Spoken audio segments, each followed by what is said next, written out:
मी रवीना. आज मी तुमच्यासोबत first ट्रायमेस्टरचा experience कसा होता हे शेअर करणार आहे आणि हा माझे रिअल सिम्टम्स, रिअल एक्सपिरियन्स असणार आहे. So let's. या फर्स्ट ट्रायमेस्टरमध्ये सगळ्यात जास्त सपोर्ट जर असेल तर तो मम्मी पप्पांचा आणि अभिषेकचा होता. जसं मी घरी सांगितलं मम्मी पप्पांना, तर ते त्यावेळेपासून प्रत्येक सॅटर्डे संडे आमच्याकडे यायचे पुण्यात, कारण मी तर ट्रॅव्हल करत नव्हते त्यावेळी. सो ते यायचे आणि मग मम्मी भरपूर खाऊ घेऊन यायची. त्यानंतर इवन मील प्रेप करून ठेवायचो, की भाजी वगैरे कापून वगैरे ठेवायचो. ऑन टाईम कळालं होतं, म्हणजे पिरियड सायकलबद्दल जास्त अवेअर होती मी. सो अचानक माझ्या असं लक्षात आलं की अरे आज पिरियडची डेट निघून गेली आणि मी चेक केलं त्या दिवशी असंच रँडमली. त्यावेळी बघितलं मी की 2 पॉझिटिव्ह लाईन्स होत्या आणि मला असं झालं की मी आता हे कोणाला सांगू की नको सांगू, आणि म्हणजे काय करू, सरप्राईज ठेवू का लगेच सांगू. पण दुसऱ्याच मिनटाला मी अभिषेकला उठवलं, त्याला मी ती स्ट्रिप दाखवली. तो पण शांतपणे असं बघत होता की नक्की काय. दोघंही खूप खुश झालो. पण त्या दिवशी संडे असल्यामुळे अभिषेक बोलला की आत्ता आपण झोपूया, कसं काय प्रेग्नन्सी टेस्ट, ब्लड टेस्ट वगैरे, किंवा डॉक्टरला कॉल करून आपण सजेशन्स घेऊया. माझा फर्स्ट सिम्टम म्हणजे ज्या दिवशी मला कळाले प्रेग्नंट आहे, म्हणजे पॉझिटिव्ह लाईन्स आले, आणि त्याच्या दुसऱ्याच दिवसापासून मला खूप सर्दी खोकला झाला होता एक्स्ट्रीम, की शेवटी मग मी डॉक्टरला त्यांना मेसेज करून सांगितलं की असं असं मला सर्दी खोकला खूप एक्स्ट्रीम आहे. तर त्यांनी मेडिसिन सजेस्ट केले होते, बट डोलो अर्धी घेऊ शकता. सो मी ती घेतली. त्यानंतर थोडा आराम पडला, पण मी मोस्टली रिकवर गुळण्या करून, त्यानंतर जे आपण सर्दीसाठी आल्याचा रस वगैरे पितो त्यावरतीच कवर केले.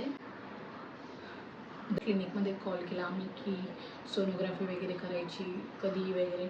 तर मग त्यांनी तर सांगितलं की तुम्हाला अजून 2 आठवडे वाट बघावी लागेल, कारण बाळ एवढ्यात दिसणार नाही, गर्भवती दिसणार नाही सोनोग्राफीमध्ये. सो आम्ही वेट केला आणि मग फक्त त्यांनी ब्लड टेस्ट रिकमेंड केली. सो तीसुद्धा पूर्णपणे पॉझिटिव्हच आली होती.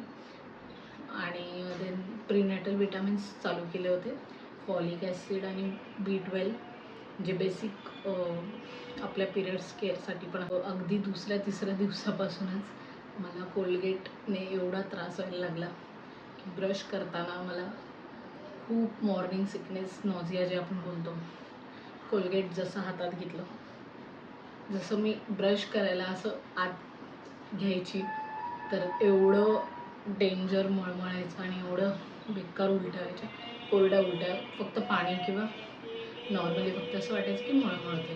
जे वाढलेलं बॉडी टेम्परेचर दिसतं, रात्रीचं खूप जास्त अंग तापलेलं असायचं, हे एक होतं. आणि खूप जास्त झोप यायची, की अगदी एक पूर्ण दिवससुद्धा झोपून घालवला आहे. आणि याच्यातलं एक मजेशीर पार्ट म्हणजे आवाकाडोसोबत झाला होता माझा.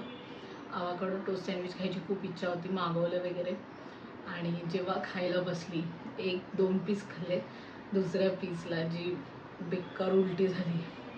त्यानंतर मी आजपर्यंत आवाकाडोला बघितलं नाही आहे. फेसबद्दल सांगायचं झालं तर त्यावेळी फक्त मी आणि अभिषेकच होतो, आणि मी फक्त माझ्या बहिणीला सांगितलं होतं, गुड्डीला सांगितलं होतं. सो बाकी असं कोणालाच काही माहिती नव्हतं आणि एवढं कोणी कनेक्टेडही नसायचं. त्यावेळी इमोशनली खूप जास्त गरज वाटायची आपल्यासाठी, काही काळजी घ्यावी. बट अभिषेकला जमेल तेवढं तो सगळं करत होता. आणि इवन सकाळचं ब्रेकफास्ट, देन रात्रीचं जेवण, माझ्या क्रेविंग्स पुरवणं, पाणीपुरी खायची खूप इच्छा व्हायची, त्यानंतर फ्राईज आणि मॅकडॉनल्डचं पनीर बर्गर खायची खूप इच्छा व्हायची.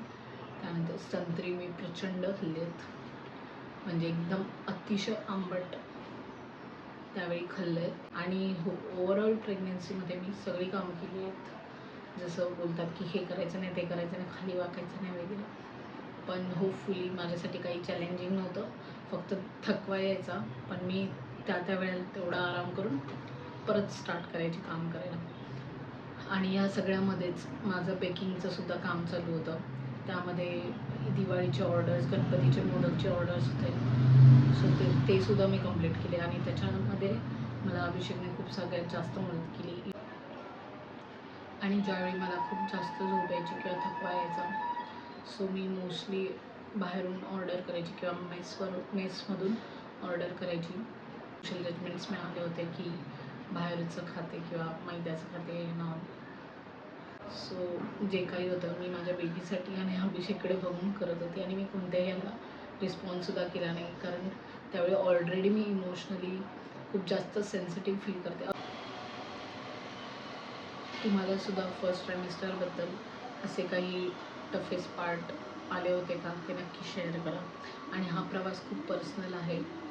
मला माझं कॉन्टेंट आवडत असेल आणि ऑफकोर्स मी अजून नव्याने ट्राय करते, तर तुमचे सजेशन्ससुद्धा नक्की शेअर करा.